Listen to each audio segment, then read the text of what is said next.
आज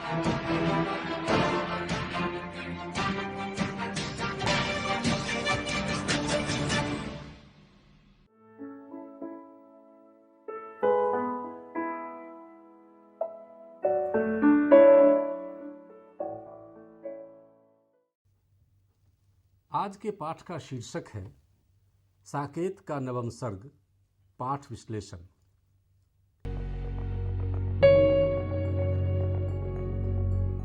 इस पाठ के अध्ययन के उपरांत आप साकेत के 9वें सर्ग का महत्व समझ सकेंगे। इस सर्ग के मूल भाव को जान पाएंगे।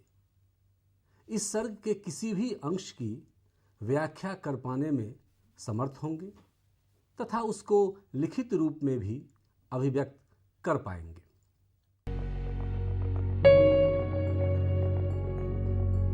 मैथिली शरण गुप्त के साकेत महाकाव्य का स्थान संपूर्ण हिंदी साहित्य में अप्रतिम है। अप्रतिमता का कारण यह है कि मैथिली शरण गुप्त ने पहली बार हिंदी साहित्य में एक विलक्षण किंतु सर्वथा उपेक्षित स्त्री पात्र उर्मिला को वास्तविक आधार दिलाकर साहित्य में स्त्रियों की भूमिका के रेखांकन का बंद द्वार खोल दिया। उर्मिला के बाद स्वयं गुप्त जी तथा अन्य कई कवियों ने उपेक्षित स्त्री पात्रों को साहित्य के केंद्र में लाया। साकेत का नवम सर्ग महाकाव्य का प्राण है। पूरा सर्ग उर्मिला के अथाह वियोग और विराट व्यक्तित्व को उद्घाटित करता है।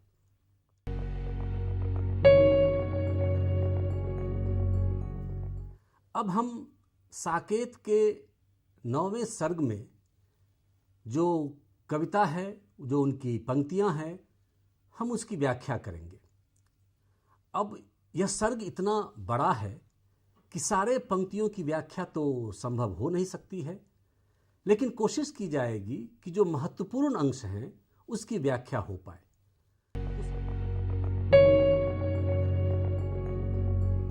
साकेत का आरंभ इन पंक्तियों से होता है। दो वंशों में प्रकट श्रम भी सुख सा रहा। गुप्त जी नवम सर्ग का आरंभ मिथिला नरेश तथा विदेह कहे जाने वाले राजा जनक के विलक्षण गुणों का वर्णन तथा उनकी जय जयकार करते हुए कहते हैं कि जनक जी की महिमा अपार है, जिन्होंने निमि और रघु दो वंशों को अपने गुणों से गौरवान्वित किया है। निमि वंश में स्वयं जन्म लेकर और रघु वंश में अपनी पुत्रियों का विवाह करके दोनों वंशों का मान बढ़ाया है। इनकी पुत्रियां 100 पुत्रों से अधिक गौरव बढ़ाने वाली हैं। जनक जी ऐसे व्यक्तित्व के धनी हैं जिनके शरण में त्यागी पुरुष भी आकर आश्रय लेते हैं, जो आसक्तिहीन होकर भी गृहस्थ हैं, राजा होकर भी योगी हैं। वे निष्ठावान धर्मात्मा हैं और सांसारिक विषयों से विमुख रहने वाले हैं। चूंकि सर्ग का मुख्य उद्देश्य उर्मिला के विरह को दर्शाना है, इसलिए कवि सर्ग के आरंभ से ही उर्मिला के गुणों से पाठकों का परिचय ही नहीं करा रहे, बल्कि निकटता भी बढ़ा रहे हैं। आगे कवि समय रहते राम के दोनों चरणों की वंदना न कर पाने से अत्यंत दुखी होकर कहते हैं कि मेरा जीवन पूर्णतः असफल होकर व्यर्थ ही व्यतीत हो गया। कवि को इस बात का भी दुख है कि वह न तो राम के चरण को पखार सका और न ही उस चरणामृत से अपनी कविता के 2 पदों को रससिक्त कर पाया। इसी संदर्भ में कवि काव्य प्रक्रिया पर भी प्रकाश डालते हैं। वे कविता को संबोधित करते हुए कहते हैं कि तुम्हारा क्षेत्र कठिन है। सत्काव्य की रचना सरल कार्य नहीं है। फिर भी कवि प्रतिभा के अभाव में केवल श्रम से ही काव्य रचना करके मुझे उसी प्रकार का सुख मिल रहा है जिस प्रकार का सुख कवि प्रतिभा के द्वारा रची हुई कविता से मिलता है। आशय यह है कि यद्यपि सुखदायिनी कविता की रचना करने के लिए कवि प्रतिभा अपेक्षित है, तथापि राम विषयक कविता यदि श्रम से भी रची गई हो तो वह भी उसी प्रकार का सुख देती है जिस प्रकार का सुख प्रतिभाजन्य कविता से मिलता है, क्योंकि राम का चरित्र स्वयंमेव सत्काव्य है। गुप्त जी जब अपने में काव्य प्रतिभा की कमी की बात करते हैं तो इसे अविधा में नहीं लिया जाना चाहिए। यह एक प्रकार की काव्य रूढ़ी है। कवि शालीनता प्रदर्शन के लिए ही ऐसा कहता है। जब तुलसीदास ऐसे महान कवि भी अपने बारे में कहते हैं कवित्व विवेक एक नहीं मोरे, तो गुप्त जी के लिए ऐसा कहना कोई आश्चर्य की बात नहीं।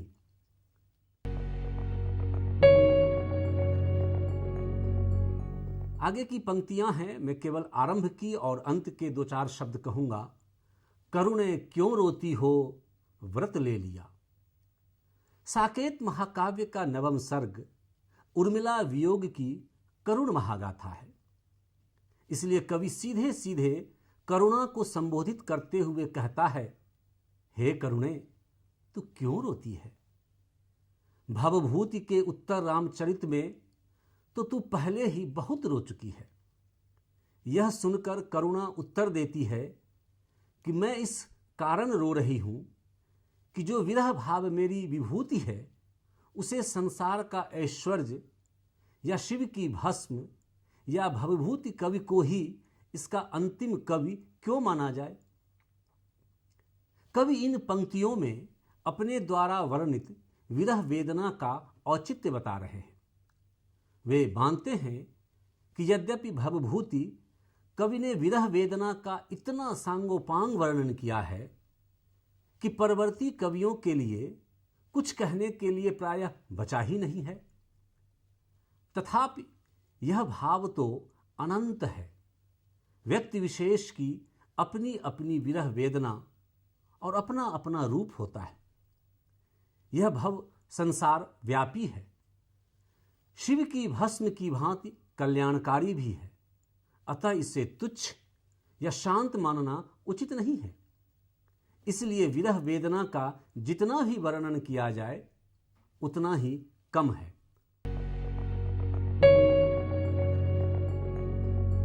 आगे की पंक्तियां हैं, मानस मंदिर में बनी आरती आप।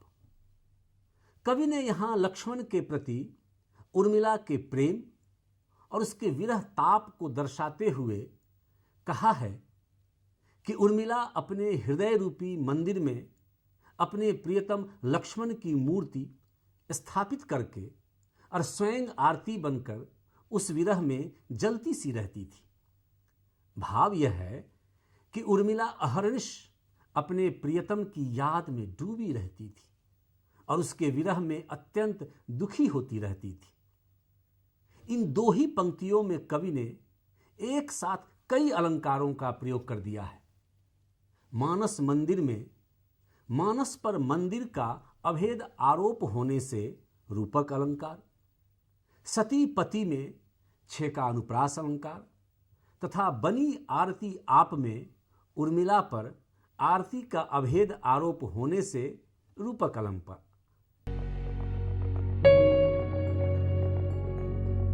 मिलाप था दूर दिरदार दारा। मैथिली शरण गुप्त ने इन पंक्तियों में उर्मिला की विरह दशा का अत्यंत मार्मिक चित्र खींचा है। वे कहते हैं कि अभी प्रियतम से मिलन दूर था, क्योंकि वह तो 14 वर्षों के लिए वन गया हुआ था। इस स्थिति में केवल विलाप करना ही नवविवाहिता उर्मिला के बस की बात थी, अर्थात वह केवल विलाप करती रहे, उसके अतिरिक्त वह कुछ और भी नहीं कर सकती थी। जिस प्रकार वीणा से दिर, दार, दारा आदि स्वर निकलकर अपूर्व करुण रस की सृष्टि कर देते हैं, उसी प्रकार उर्मिला का विलाप ही हमारे लिए अपूर्व तान है। तात्पर्य यह कि उर्मिला का विरह बहुत ही कारुणिक है। उसका वर्णन करने से उसी प्रकार स्वयमेव करुण गीत की रचना हो जाती है, जिस प्रकार वीणा के तारों से करुण तार निकलने लगती है।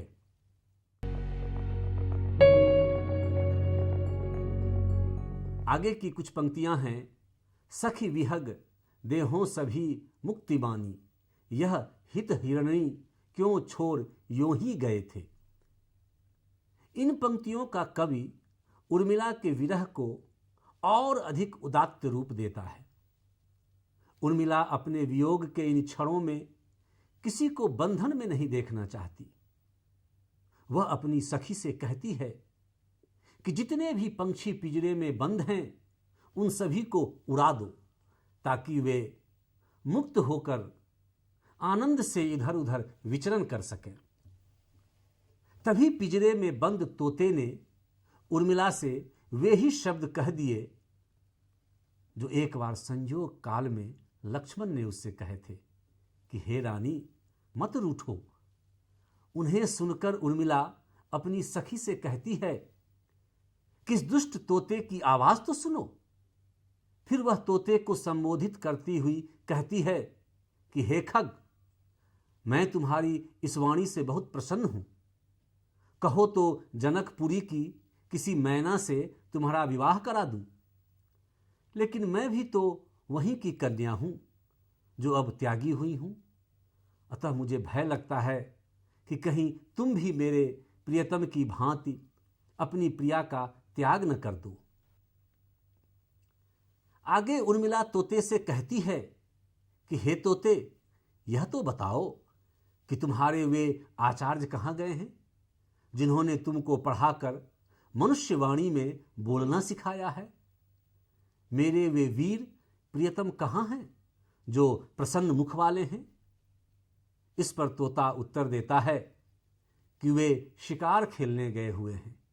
तो वह कहती है कि वे नए ही शिकारी हैं, अन्यथा वे मुझ मरी हुई हिरणी को यहां छोड़कर न चले जाते। यहां कवि गुप्त जी ने वार्तालाप शैली का रचनात्मक प्रयोग किया है।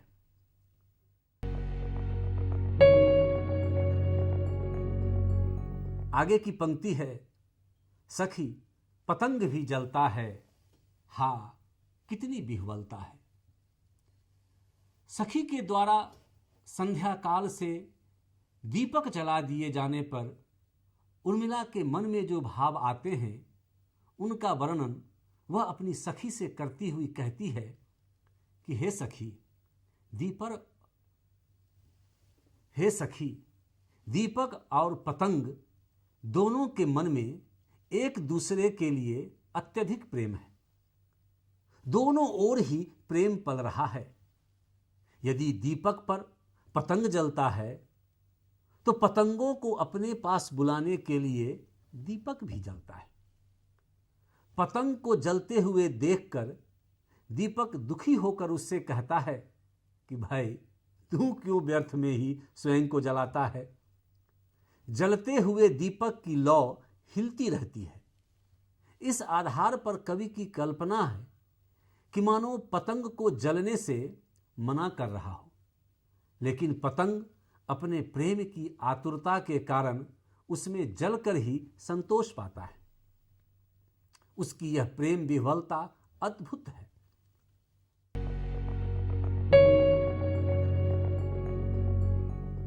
अब देखें आगे की पंक्तियां कि मैं निज आलिंद में खड़ी थी, छाती में छिपाई थी।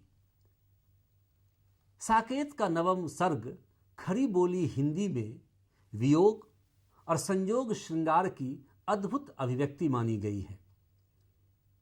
उर्मिला का वियोग जितना ही घनीभूत है उसका संयोग भी उतना ही रसपूर्ण। उक्त पंक्तियों में गुप्त जी ने शालीनतापूर्ण संयोग श्रृंगार का मनोरम वर्णन किया है।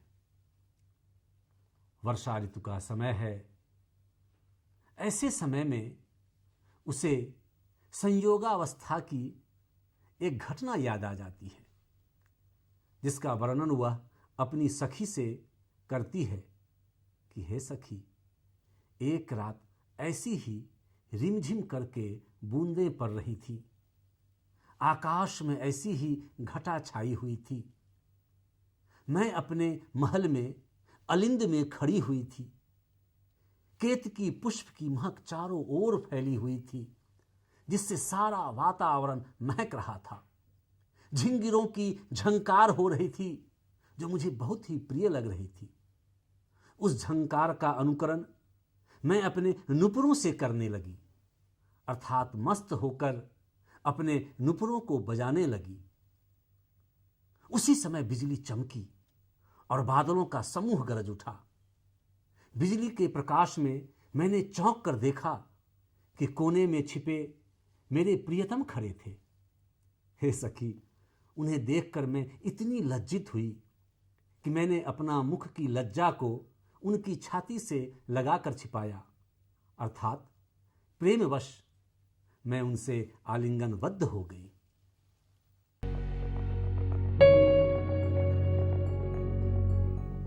अब आगे की पंक्तियां देखें। हंसो हंसो है शशि फूल, फूलो झड़ी लगा दूं इतना पिए हूं। उर्मिला अपने दुख में दुखी तो है, किंतु दूसरों को दुखी नहीं देखना चाहती। वह अपार दुख में भी दूसरों को खुश और प्रसन्न देखना चाहती है।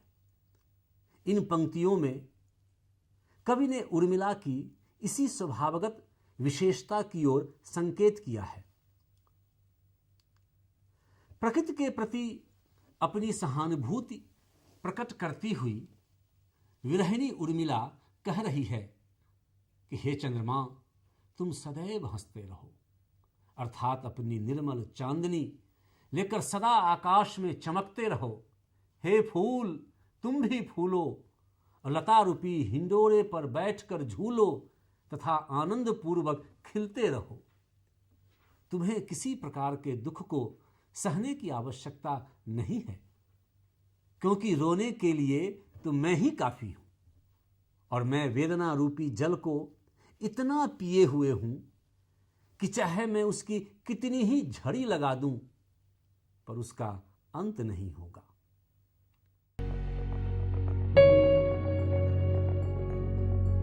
फिर गुप्त जी आगे लिखते हैं नवम सर्ग में, प्रभु को निष्कासन मिला, राज्य तुझे धिक्कार।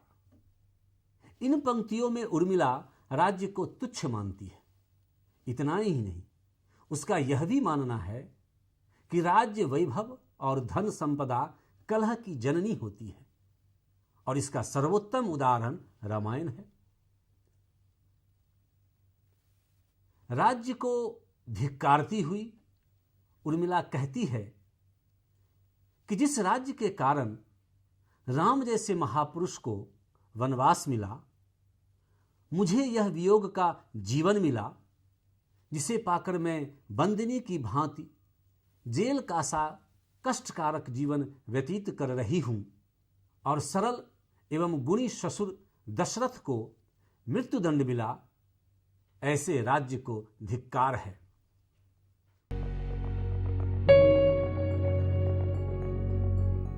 साकेत के नवम सर्ग की अगली कुछ पंक्तियां हैं। शिशिर न फिर गिरिवन में, भाव भुवन में। हेमंत के बाद उर्मिला शिशिर ऋतु से वार्तालाप करती है। शिशिर को संबोधित करती हुई वह कहती है कि हे शिशिर, तू पतझड़ को प्राप्त करने के लिए पर्वतों और वनों में मत घूम। मैं अपने इस नंदन के समान सुंदर तन में ही तुझको मनचाहा पतझड़ दे दूंगी। देखिए कितने सुंदर भाव हैं। तुझे जितना कंपन चाहिए वह मेरे इस शरीर में विद्यमान है, क्योंकि विरहजन्य व्यथा के कारण मेरा शरीर दिन रात कांपता रहता है। तुझे जितना पीलापन चाहिए वह मेरे मुख से ले लो, क्योंकि मेरी सखी कहती है कि विरहजन्य व्यथा के कारण मेरे मुख पर पीलेपन का अभाव नहीं है।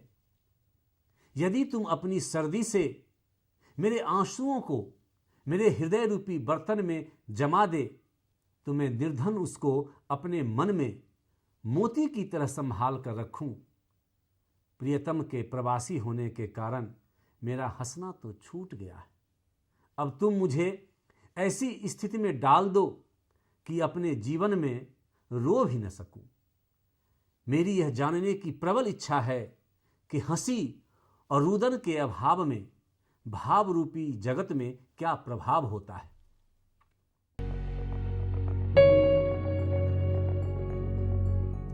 अद्भुत है गुप्त जी की यह भावनाएं।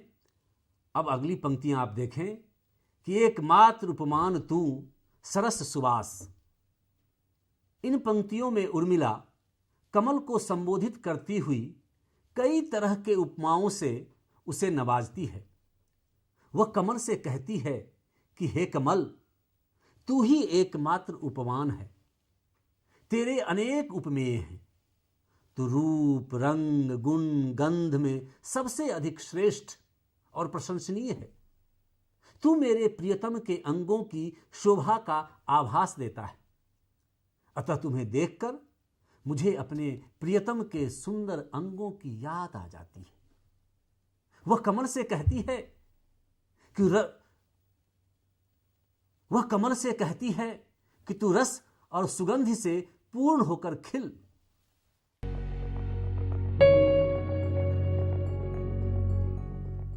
साकेत की अगली कुछ पंक्तियां हैं। तू सुषमा का कर कमल सरस सुवास। कमल को संबोधित करती हुई उर्मिला कहती है कि तेरा प्रयोग अनेक उपमानों में होता है। हाथ की शोभा के लिए, सुंदर गर्दन वाली रति के मुख की शोभा के लिए, चंचल नेत्रों की शोभा के लिए और राम के चरणों की शोभा के लिए तेरा ही प्रयोग किया जाता है। चाहे तू लहरों को लेकर उसी प्रकार रासलीला कर जिस प्रकार कृष्ण गोपियों को लेकर किया करते थे। तू रस और सुगंधि से परिपूर्ण होकर खिल।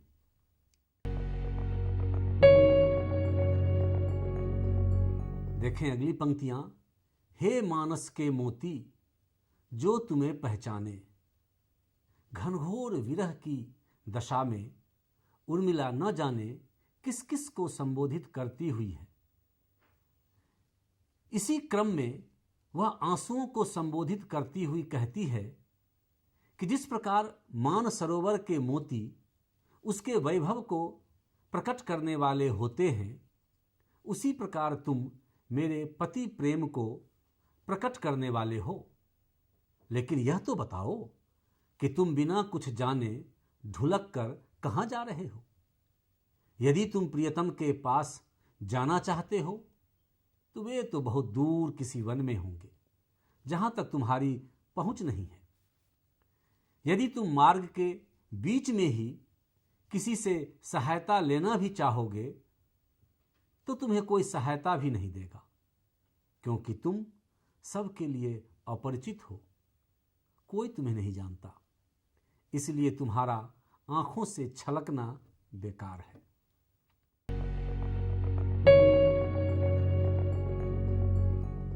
आगे की पंक्तियां हैं। नैनों को रोने दे मन अश्रु बिंदु ढोती है।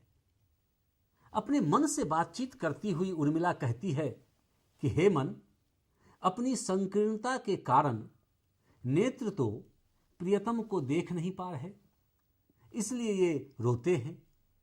और इनका रोना उचित भी है, क्योंकि अपनी संकीर्णता के कारण ये मेरे हृदय में बसे हुए प्रियतम को नहीं देख पाते। तुम इनकी तरह संकीर्ण मत बनो, क्योंकि तुम तो जानते हो कि प्रियतम मेरे हृदय में बैठे हुए हैं। वे भले ही आंखों से ओझल हो गए, फिर भी स्मृति के रूप में वे निरंतर मन में ही बसे रहते हैं। उसके बाद उर्मिला आंख को संबोधित करती हुई कहती है कि तू भी यह सच सच बता कि तू हंसती है या सचमुच रोती है, क्योंकि तेरी लाल कोर रूपी अधर में आंसू की बूंद रूपी चमकते हुए दांत तेरी हंसी को ही व्यक्त करते हैं। और अगर तू केवल इन आंसुओं की बूंदों का ही भार ढोती है तो तू वास्तव में रोती है, जो तेरे लिए उचित नहीं है।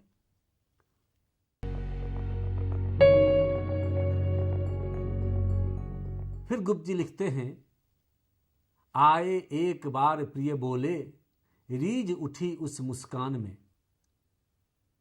उर्मिला अपनी सखी को संयोगावस्था की एक सुखद घटना को सुनाती हुई कह रही है कि हे सखी, एक बार मेरे प्रियतम मेरे पास आए और मुझसे कहने लगे कि मैं तुमसे एक बात कहना चाहता हूं, और क्योंकि वह बात छिपाने योग्य है इसलिए कान में सुनो।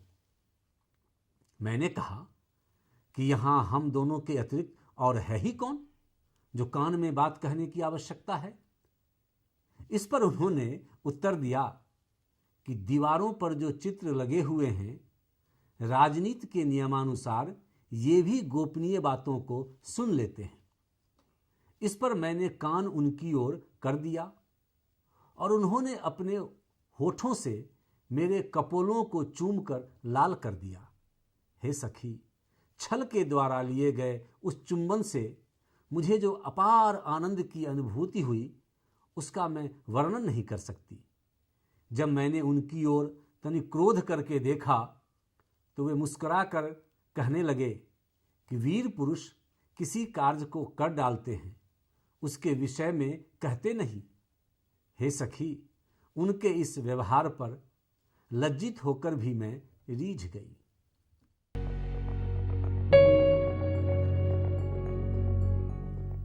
देखें, इस संयोग श्रृंगार के बाद अब भी समक्ष वह नाथ खड़े थे, कह कौन भाग्य भय भोग सखी।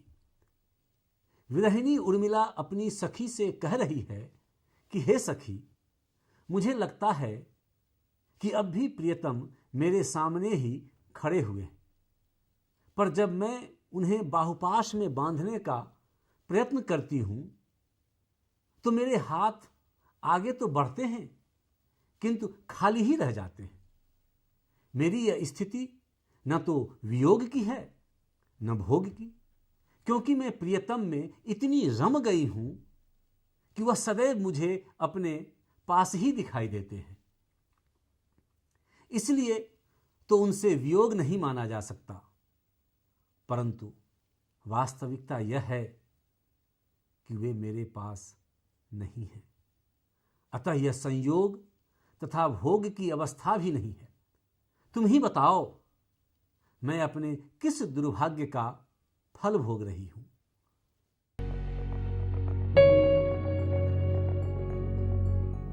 आगे की पंक्तियां देखें। स्वजन क्या कहा, उन्माद भ्रांति है। उर्मिला की उन्माद भरी बातों को सुनकर उसकी सखी उसे समझाती है कि प्रिय के विषय में व्यर्थ ही अनुचित बातें कह दी हैं, तो वह इस पर दुख प्रकट करती हुई अपनी सखी से कहती है कि हे सखी, मुझे धिक्कार है जो मैंने अपने प्रियतम पर भी विश्वास न कर सकी। पर यह तो मेरे वश की बात न थी, क्योंकि उन्माद ने मेरे समूचे ज्ञान को नष्ट कर दिया था। अब तू ही बता कि इस भीषण पाप का मैं क्या प्रायश्चित करूं, क्योंकि मैंने जो अनर्थ किया है वह अपार है। इसका प्रायश्चित करना भी असंभव है।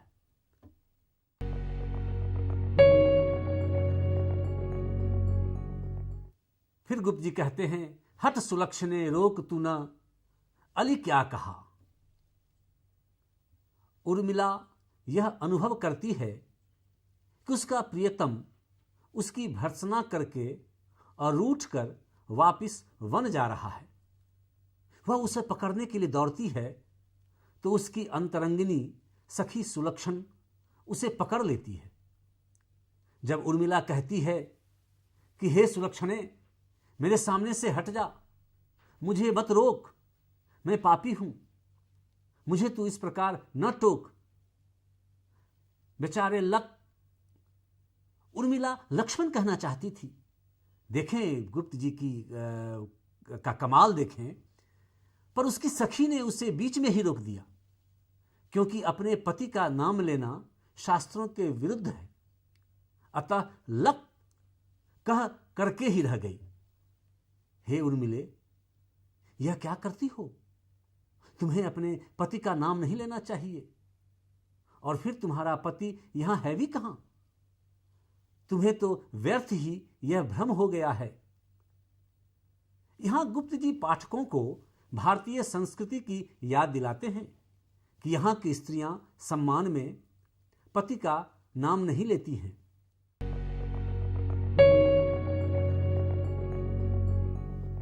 नवम सर्ग में गुप्त जी आगे लिखते हैं कि जब जल चुकी विरहिणी बाला, सतीहीन ज्यों शूली।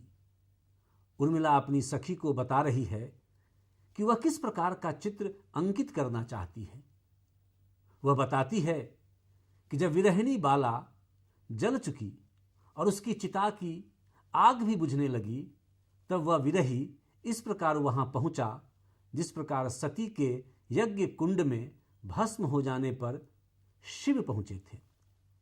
इसलिए सखी, जल्दी कुची ला, मैं इस भाव का चित्र जल्दी बना लूं, अन्यथा फिर भूल जाऊंगी।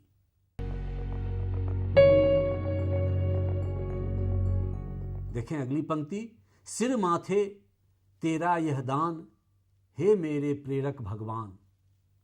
विरहिणी उर्मिला भगवान से विनती करती हुई कहती है कि हे मेरे प्रेरक भगवान, तुमने जो मुझे विरह दुख का दान दिया है वह मैं सहज स्वीकार करती हूं। जब तुमने अपनी इच्छा से मुझे यह दान दे दिया है, तो अब तुम्हारे सामने हाथ फैलाकर और क्या मांगूं?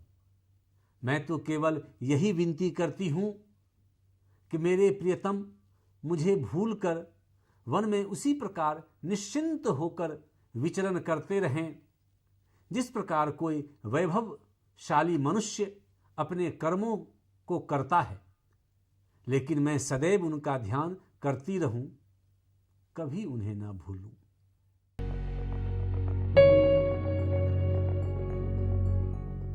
आगे की पंक्तियां, अवधि शिला का उर दृग जल धार। उर्मिला के हृदय पर अवधि रूपी चट्टान का भारी भार था। उसकी आंसू रूपी धारा तिल तिल करके उसे काट रही थी। आशय यह कि उर्मिला अपने अश्रु जलधार से अवधि के चट्टानी दिनों को काट रही थी, अर्थात वह लक्ष्मण के स्मरण में भारी दिनों को बिता रही थी।